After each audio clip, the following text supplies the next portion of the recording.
Welcome to Donmar TV News Channel. Samantala, todo ngayon itong paghahanda ng Philippine National Police o PNP para sa ipatutupad na mahigpit na seguridad sa unang State of the Nation Address or SONA ng Pangulong Ferdinand Bongbong Marcos Jr. ngayong buwan. Ayon po kay PNP Director for Operations Police Major General Valeriano De Leon, pinagplaplanuhan nila ngayon itong lahat ng posibleng sitwasyon sa loob at labas ng Batasan Complex kung saan isasagawa ang SONA. Sinabi ni De Leon na sa pagkakataong ito, personal niyang pangangasiwaan itong security preparations na ipapaaproba naman kay PNP Officer in Charge Police Lieutenant General Vicente Danao Jr.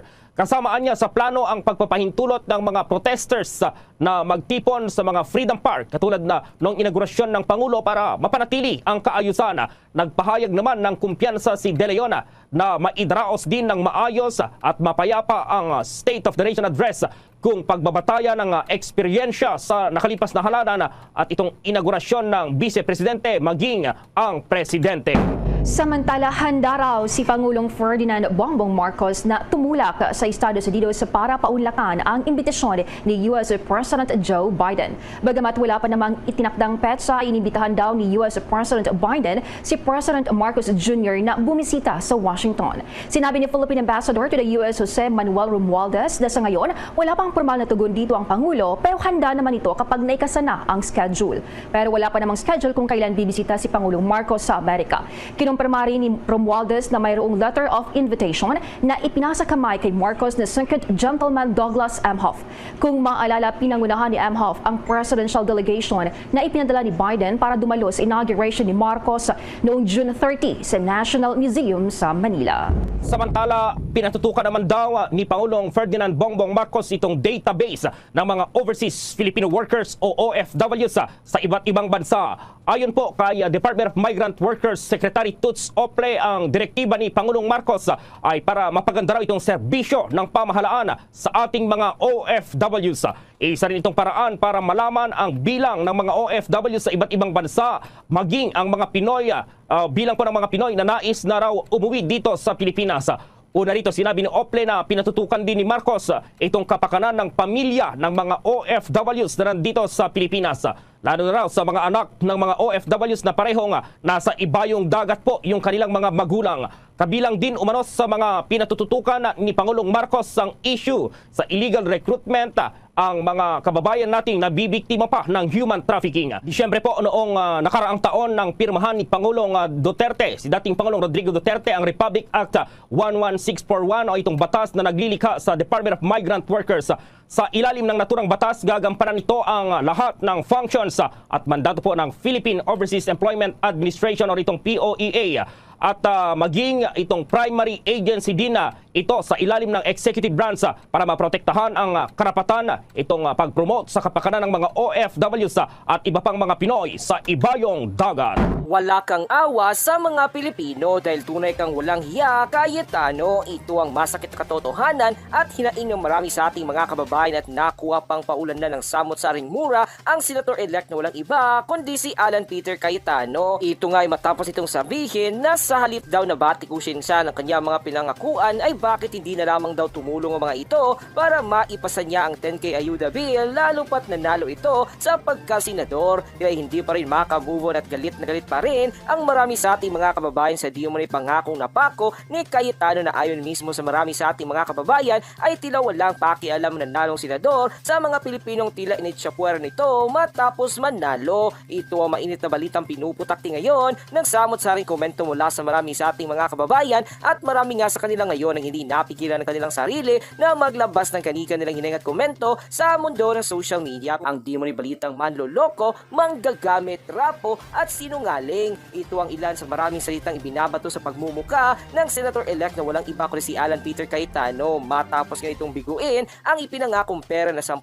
piso sa mga Pilipinong tila bumoto sa kanya noong nakarang eleksyon. Tila mapagsa hanggang ngayon ay buwiset na buwiset pa rin ang marami sa ating mga kababayan lalo na ang mga dating taga-suporta ni Cayetano na hindi maiwasan na maglabas ng sama ng loob dahil bukod sa pagdededman nito sa isang mall kung saan maraming tawang nakikita na kanya parang sinasabi daw ni Senator-elect na si Alan Peter Cayetano na sa halip na mambatiko sa marami sa ating mga kababayan kung bakit hindi na lamang daw ito makapagtulungan sa kanya na maisabatas nito ang 10K ayuda bill ng mas marami daw di umanong mga kababayan ang makikinabang. Ay pa sa ringing full report nilabas ng balita sa kanilang official website. From balita, Alan Cayetano ihahain ang 10,000 pesos ayuda bill, may mensahe sa mga tumutuligsa dahil marami umano ang naghahanap ng tumutuligsa sa 10,000 pesos ayuda. Sinabi ni Senator Alan Peter Cayetano na maghahain siya ng panukalang batas na naglalayong magbigay ng 10,000 ayuda ang mga pamilyang Pilipino. Sinabi ni Cayetano sa oath-taking ceremony ng mga local official ng Taguig City na isa na lamang legislative proposal na sabing ayuda at aniya ay nangangailangan pa rin ito ng suporta ng Malacanang at ng Kongreso. Sa mga nangbabash ng 10,000 pesos ayuda, kung kaya ko lang silang bigyan ng 10,000 ayuda, binigyan ko na sa kanila, pero sa katotohanan ito ay isang legislative proposal, ani ni Cayetano. So ano ang hinihingi ko po doon na magtutuligsa sa programang 10,000 pag-asa during the pandemic? Tumulong na lang kayo, dagdag pa niya. Kamakailan naging usap-usapan ng isang video ng isang lalaking pabirong nanggigil kay Cayetano ng 10,000 pesos ayuda na ipinangako nito noon sa mga pamilyang Pilipino nung panahon ng kampanya. Oy si ano Cayetano, sir 10,000 pesos ko, sir 10,000 pesos. Anong video uploader, hindi siya pinatulan ng senador at dumiretso lamang sa kanyang paglalakad. Hindi na rin siya sinundan ng video uploader dahil may mga bodyguard ito.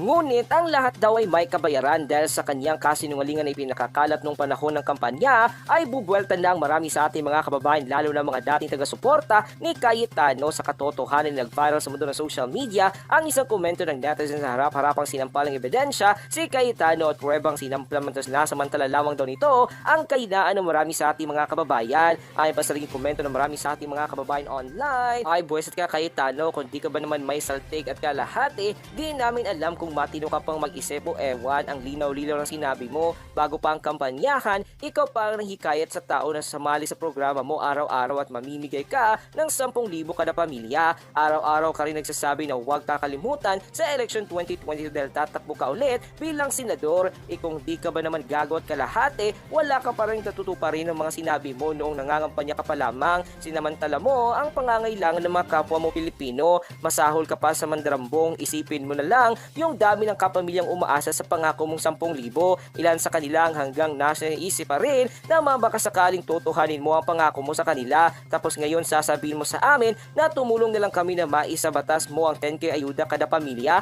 Baliw ka ba? Wala ka palang ibibigay, bakit mo ipinangako? Bakit ka nagyabang nang huwag unahan? Lahat na mabibigay may pa-live ka pa sa Facebook, hindot ka rin pala. Talaga, ubod ka ng sinungaling. Cayetano, Christian ka, panaman din ka mo, pero ba't kayo ugali mo? Wala kang awa sa tao. Sa bagay, nakuha mo sa akin kailanman, so sa amin kaya di mo kami na napansin. Pero mali ka dahil sa umpisa ikaw ang nagtagumpay, pero sa susunod na mga taon maganda-handa ka na kasi di ka na makakabalik dyan. Ikaw ang sugo ni Taning na nagpapaasa sa milyong Pilipino, makakarma ka rin. Ay naman kay Bayo Camadero, yun naman pala nakadepende pala sa Malacanang para maipasa yung pinambola mo sa mga tao. Bakit ka bumanat agad ang negatibo sa 20 pesos per kilo ng bigas na gustong mapangyari nang nagpapanukala? Kung yung 20 pesos per kilo ng bigas hindi makatotohanan, yung 10K dahil pinampain mo sa taong makatotohanan, harapin mo nga mga bashers mo, yan ang bunga ng pangguguyo mo sa mga tao. Ay naman kay Luz Marites, Mayor, bakit ba kayo kasi naniniwala sa sinabi ng politiko, mahilig mangako, pagdating sa pera babawiin din nila yan?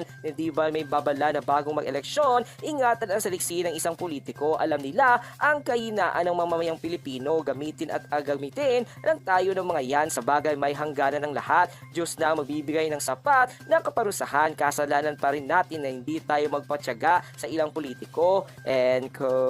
Sa naging komento na ito ng marami sa ating mga kababayan sa dating taga-suporta ni Cayetano ay tila tinawag pa ng makapalang mukha ng marami sa ating mga kababayan ang Senator-elect dahil matapos daw mangako ay sasabihin ngayon na hindi daw ito posibleng mangyari dahil isa pa lamang itong proposal bill. Bakit daw niya sinabi sa publiko na may 10,000 piso ayuda gayong hindi daw di mo alam ito kung saan kukunin? Tila hambog daw di mo talaga daw na maituturing si Cayetano at sinamantala ang kahinaan ng marami sa ating mga kababayan na umaasa sa kanyang ipinangako. Tila samot-saring memes na lumalabas sa mundo ng social media patungkol sa di mo ni 10,000 pisong pangako ni Cayetano na hanggang ngayon ay tila ipinagkikipit pa rin balikat ang mga nasabing senador dahil maraming Pilipino ang umaasa sa kanyang ipinangako. Marami sa ating mga kababayan na mapagsa hanggang ngayon ay pilit na ibinabato kay Cayetano ang kanyang kasinungalingan at di umano'y katotohanan na manggagamit sa Cayetano. Kung tunay daw itong may awa ay dapat tutuhanin niya ang kanyang pangako sa marami sa ating mga kababayan, or kung hindi man hindi daw di umano nito magugustuhan ang ganti ng mga Pilipinong pinangakuan niya ng 10,000